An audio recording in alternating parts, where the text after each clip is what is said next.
Assalamualaikum warahmatullahi wabarakatuh. Kembali lagi bersama saya Sindanita Sari.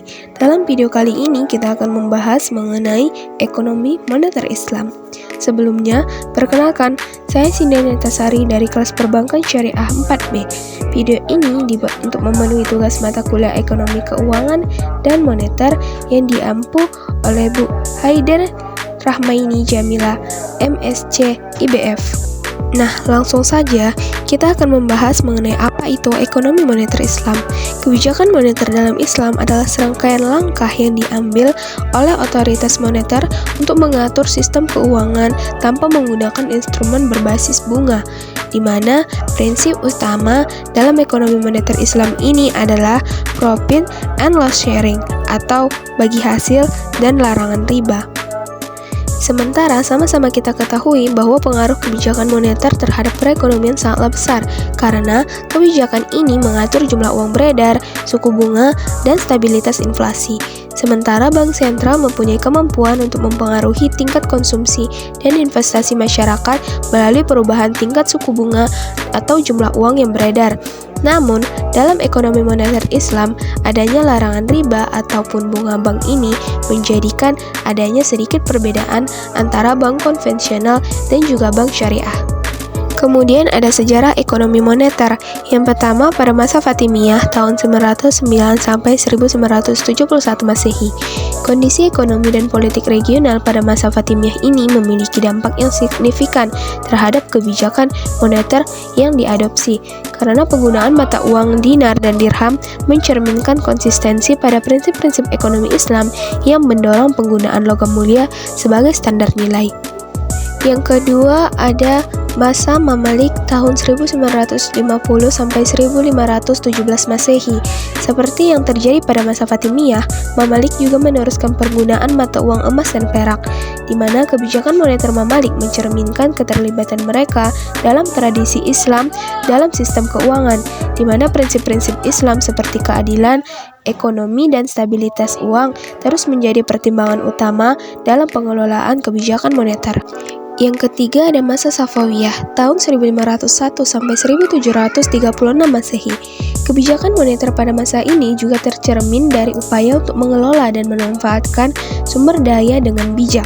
Selain itu, kebijakan ekonomi Safawiyah juga mencakup pertumbuhan industri dan manufaktur, perkembangan infrastruktur, dan pemberdayaan ekonomi daerah dengan menerapkan prinsip-prinsip agama Islam seperti keadilan ekonomi dan etika bisnis juga memengaruhi kebijakan ekonomi mereka. Yang keempat ada Kesultanan Utsmani.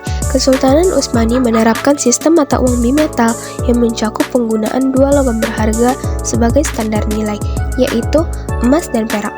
Mata uang emas digunakan dalam transaksi sehari-hari.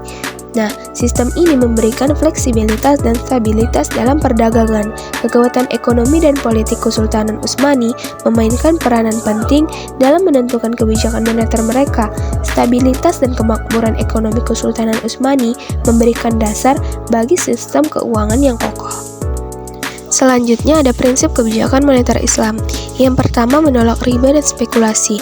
Seperti yang kita ketahui, dalam Islam, riba atau bunga memang dilarang atau diharamkan.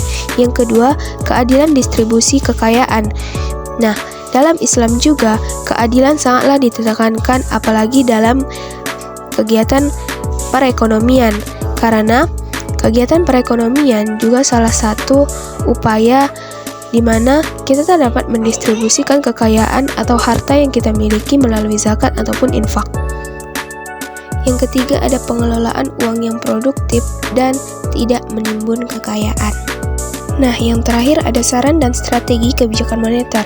Yang pertama, untuk kesejahteraan masyarakat, di mana kita dapat meningkatkan kesempatan kerja dan keadilan sosial bagi masyarakat yang belum mempunyai pekerjaan dan juga masih bisa dibilang ekonominya kurang.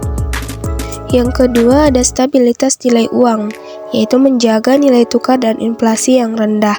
Yang ketiga pengelolaan sektor real, yaitu menyalurkan pembiayaan ke sektor produktif. Nah, kita masuk pada bagian kesimpulan. Kesimpulannya, kebijakan ekonomi mempunyai dampak yang signifikan dalam mengarahkan pertumbuhan dan stabilitas perekonomian suatu negara. di mana pemerintah dapat mencapai kesejahteraan sosial dengan mengelola inflasi, menciptakan lapangan kerja, dan mendorong investasi melalui kebijakan moneter, fiskal, dan perdagangan. Keberlanjutan perekonomian, daya saing, dan keseimbangan perekonomian dapat didukung oleh kebijakan yang efektif dan tepat sasaran. Kebijakan moneter Islam bertujuan menciptakan sistem ekonomi yang stabil, adil, dan berlandaskan pada syariah melalui pengelolaan uang yang bebas, riba, dan spekulasi.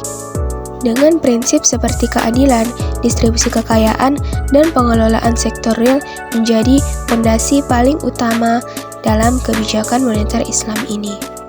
Oke semuanya, cukup sekian penjelasan dari materi kali ini. Terima kasih sudah menonton. Jangan lupa like, comment, and subscribe. Bye-bye.